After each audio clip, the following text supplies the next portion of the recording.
গোপালগঞ্জে আরও একজন নিহত।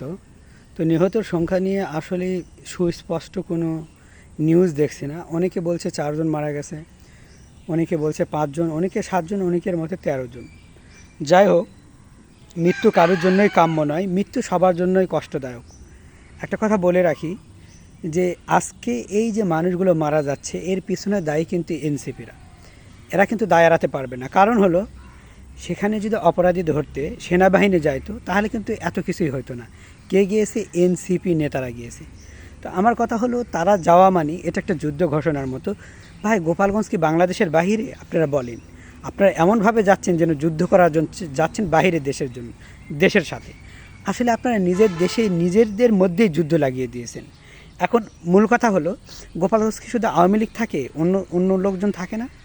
গোপালগঞ্জে শুধু যে আওয়ামী লীগ থেকে বিষয়টি এমন নয়। কারণ হলো, গোপালগঞ্জ যখন ভোট হয় তখন দেখবেন যে 60% বা হাসিনা পালেও, বা 50% যদি শেখ হাসিনা পায়, 60% বলবো না, 50% হাসিনা পালে দেখা গেছে বিএনপি প্রায় 40% বা 35% পায়।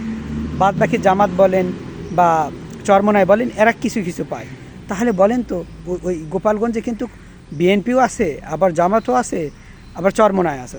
হ্যাঁ, জামাত আর চরমনায় হাতে গোনা থাকতে পারে 2-1টা করে, কিন্তু বিএনপি আছে। কারণ হলো, এমনও এক সময় ছিল গোপালগঞ্জে যদি সুষ্ঠু মতো ভোট হয় তাহলে সেখানেও কিন্তু বিএনপি পুরা জিতে যায়, এই টাইপের অবস্থা ছিল। এবং কিছু কিছু লোক আছে এর নোংরা রাজনীতি পছন্দ করেন না। এমনও অনেক লোক আছে গোপালগঞ্জের মধ্যে যারা রাজনীতিই পছন্দ করেন না। এখন একটা কথা হলো, যেহেতু গোপালগঞ্জ হাসিনার জন্মস্থান, সেই ক্ষেত্রে প্রতিটা জন্মস্থানে প্রভাব আছে। যেরকম বগুড়ায় কিন্তু আপনি যতই ওই কি এটা কি বলে আপনি ভীমবার দিয়ে পরিষ্কার করুন বা যত কিছুই করুন না কেন, দেখবেন বগুড়া থেকে কখনো বিএনপি যাবে না। কেন যাবে না? বিএনপির হলো জন্মস্থান। এখন আপনি যদি বলেন বগুড়াকে ভাগ করবেন, টুকরো টুকরো কেটে ফেলবেন, সেক্ষেত্রেও বগুড়ার থেকে কি যাবে না? বিএনপি যাবে না। এমনই গোপালগঞ্জ আওয়ামী লীগের জন্মস্থান, সেই সূত্রে দেখবেন হয়তো গোপালগঞ্জের সমস্ত মানুষকে মেরে ফেললেও গোপালগঞ্জে যারা বিদেশ থাকে তারাও কিন্তু আওয়ামী লীগ। এই জন্য বলছি যে এইভাবে তো নিশ্চিহ্ন করা যায় না। কোনো দলকে যদি আপনারা কখনো মনে করেন যে আমি কোনো দলকে রাখবো না, আমি নিজে একটা দল তৈরি করব, সে দলকে সবার উপরে রাখবো, তাহলে অন্যান্য দলকে ছোট করা যাবে না, মারধর করা যাবে না। আপনি কাজ দেখান, কাজ দেখালে প্রতিটা দল এমনি আপনার ভক্ত হয়ে যাবে। তা না করে আপনি এই যে গোপালগঞ্জ এমন ভাগ করতে আপনারা গেছেন, মনে হচ্ছে যে গোপালগঞ্জ আপনারা যুদ্ধর, এটা একটা বাহিরের দেশ, একটা এনিমি, একটা শত্রু দেশ, সেখানে আপনি যুদ্ধ করতে গেছেন। আচ্ছা বলেন তো, এইখানে সার্জিস আলম হাসানাত যদি না যায় তো কোনো সমস্যা ছিল? ওরা কেন গেল? ওরা প্রমাণ করে দিচ্ছে যে আমরা যুদ্ধে যাচ্ছি। আপনারা তো সেই যুদ্ধে গেলেন রে ভাই, যাওয়ার পর তো আপনারা সুনামের সাথে ফিরে আসেননি। বাঘের মতো গেছেন আর বিড়ালের মতো মিউ করে পালিয়ে আসতেন। এটাকে যুদ্ধে যাওয়া বলেন? কার সাথে যুদ্ধ করছে? নিজের দেশের লোকের সাথে।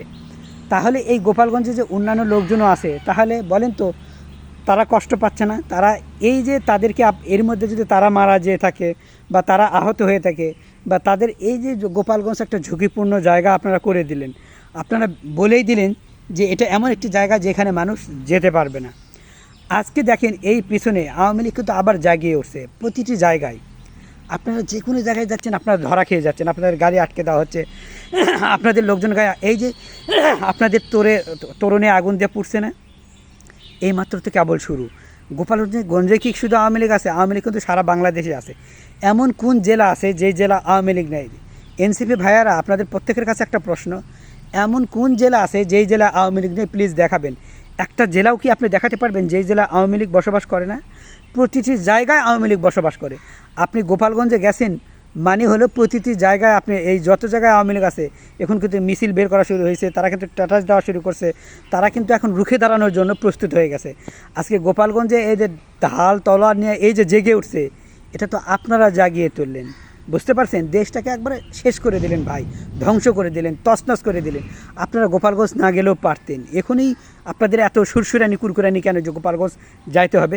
মানে আপনারা চান দেশে অশান্তি তৈরি হোক, দেশের যুদ্ধ শুরু হোক, দেশের যুদ্ধের মধ্যে লাগিয়ে থাকুক, যাতে করে আপনারা এই সিপি দল, এনসিপি দল, যাতে ওই যে রাতে আপনারা বড় বড় লেকচার দেন না যে রাতের ভোট রাতে হাসিনার আমলে হয়েছে, আমরা তো রাতের ভোট রাতে চাই না, দিনের ভোট দিনে চাই। আপনাদের এনসিপি দল বলেন তো কখন তৈরি হয়েছে? এই দলটাই তো রাতে রাতে তৈরি হয়েছে। এই দল অনেকেই চেনে না, এই সিপি দলটা মানে এনসিপি দলটা কি, অনেকেই কিন্তু এই দল জানেও না, চিনেও না। বুঝতে পারছেন? তাহলে আপনারা রাতারাতি দল তৈরি করলেন, আবার বড় বড় লেকচার এসে দেন কি যে আমরা রাতের ভোট রাতে চাই না দিনের ভোট চাই। ভাই আপনাদের দলটাই তো রাতে তৈরি করা, কোন জনগণ জানে যে আপনারা দল তৈরি করছেন? এটা তো অনেকে জানেই না যে এনসিপি নামক দল আছে, বুঝতে পারছেন? এখন না মানুষ অনলাইনে আসার পর অনেকে জানছে যে এনসিপি নামে দল আছে। আপনারা যে বড় বড় লেকচার দেন যে আওয়ামী লীগ বাংলাদেশে নিষিদ্ধ, বিএনপির চাঁদাবাজ, তা আপনারা তো চাঁদাবাজি করেন। আপনারা কি সেই চাঁদাবাজি থেকে মুক্তি পেয়েছেন বলেন?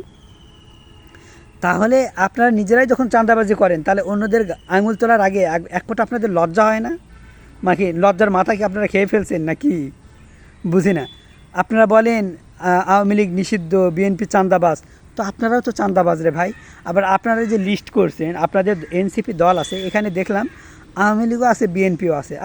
কি সুন্দর! মানে চিন্তা করা যায়, লিস্টে আপনি আওয়ামী লীগ রাখবেন নাম, বিএনপির নাম রাখবেন, আবার এদিকে দেশে যুদ্ধ লাগানোর জন্য আওয়ামী লীগ নিষিদ্ধ, বিএনপি চাঁদাবাজ, এগুলো কেন? দল নয়, অপরাধীদের ধরার জন্য আমরা রেডি থাকব। অথচ আপনারা দলকেই মানে একবারে এমন ভাব করতেছেন, আপনি যতই বড় বড় গলা ফাটিয়ে লেকচার দেন, বাংলাদেশে বড় দল হলো দুইটি, একটা হলো আওয়ামী লীগ, একটা হলো বিএনপি। আপনারা যতই কথা বলেন না কেন, বুঝতে পারছেন?